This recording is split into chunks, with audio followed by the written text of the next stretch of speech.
Hello everyone, it's Wanda Budgets and Beyond.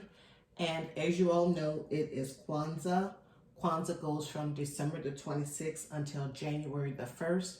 And there are 7 principles of Kwanzaa. And during some of my silent lives, from principle number 1 through number 5, I gave a reading with regards to Kwanzaa. Now I'm going to do another reading with regards to principle number 6 of Kwanzaa, which is creativity. And of course, during Kwanzaa, in the olden days and even now, people celebrate African American and Pan African.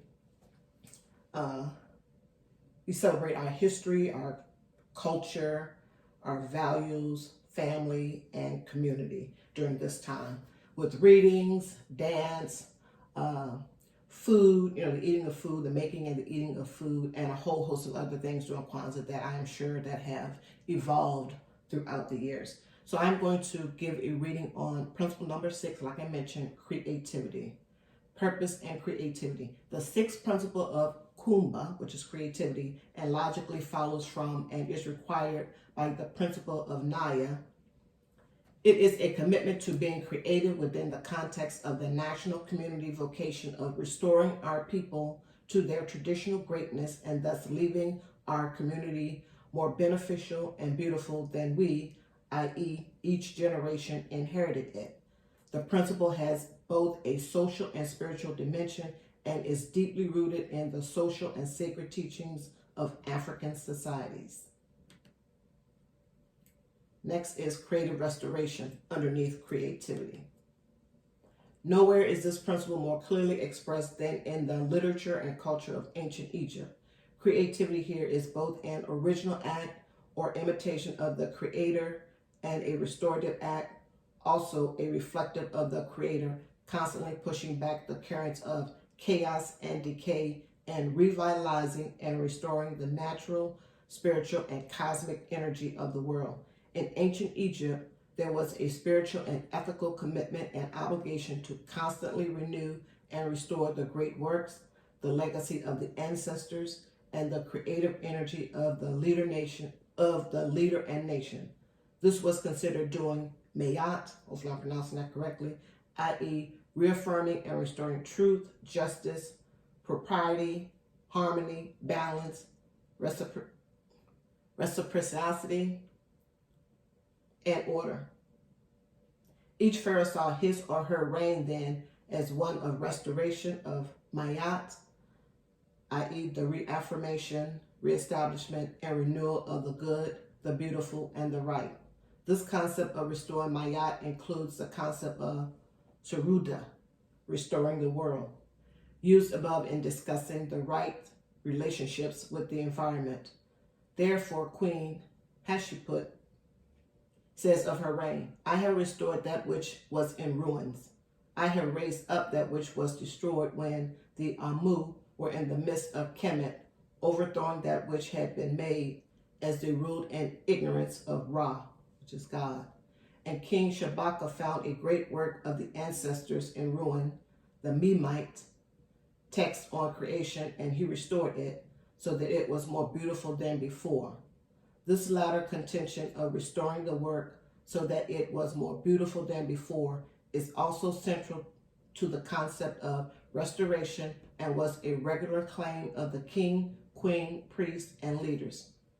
These concepts of restoration and progressive perfection, which are key concepts in the philosophy of Kawaida and which reflected a fundamental cultural thrust of the 1960s, informed the conception and development of Kwanzaa. And, of course, they became a goal and value of Kwanzaa in the principles and practice of Kuumba, creativity, which again is defined as to do always as much as we can in the way we can in order to leave our community more beautiful and beneficial than we inherited it.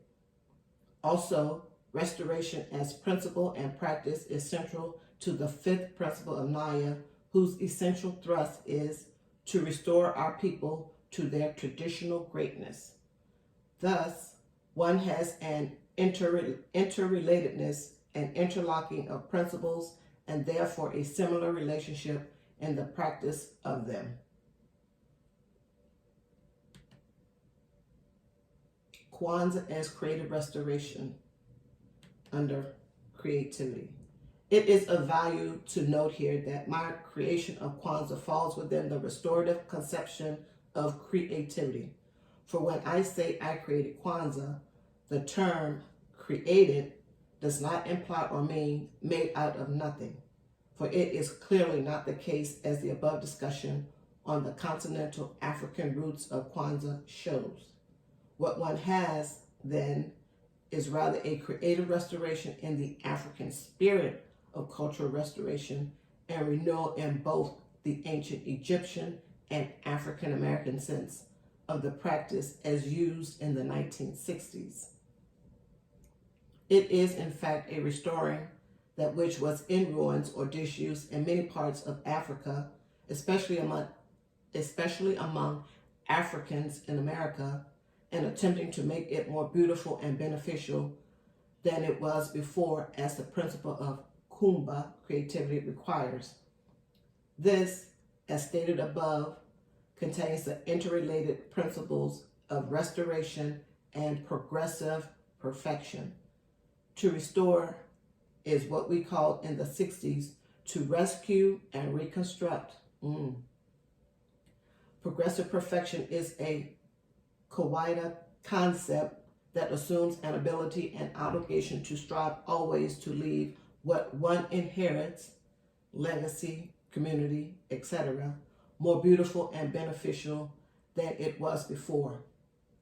It is, again, in this context and spirit of the cultural project of recovering and reconstructing African first fruits celebrations that Kwanzaa was conceived and constructed.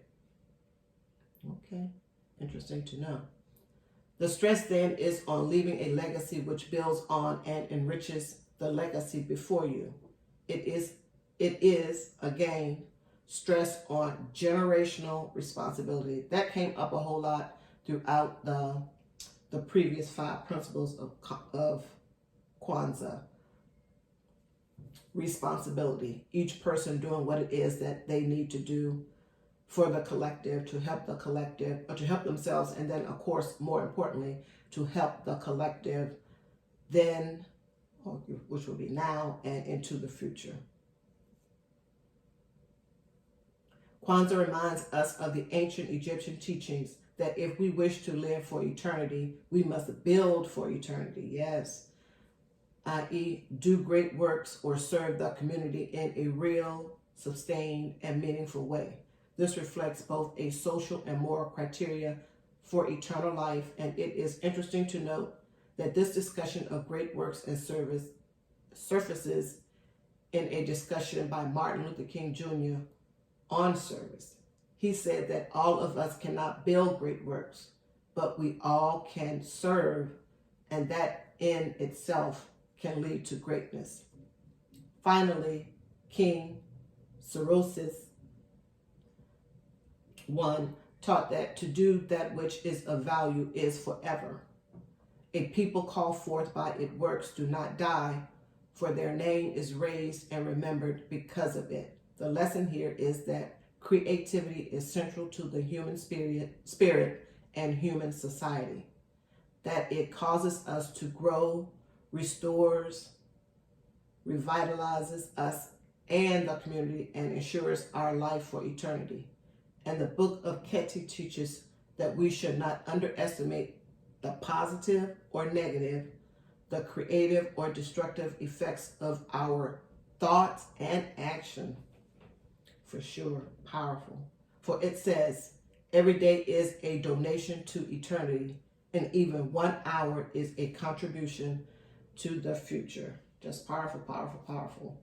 And just to go over a few things, the whole concept of Kuumba, creativity, to do always as much as we can in the way we can in order to leave our community more beautiful and beneficial than we inherited. And of course, it goes back to responsibility, everyone doing what it is that they need to do, being a collective of collective mind and thought, collective mind and thought. And in this creativity, we are, of course, building upon the legacy that came before us, and of course, always creating and wanting to build a more positive legacy.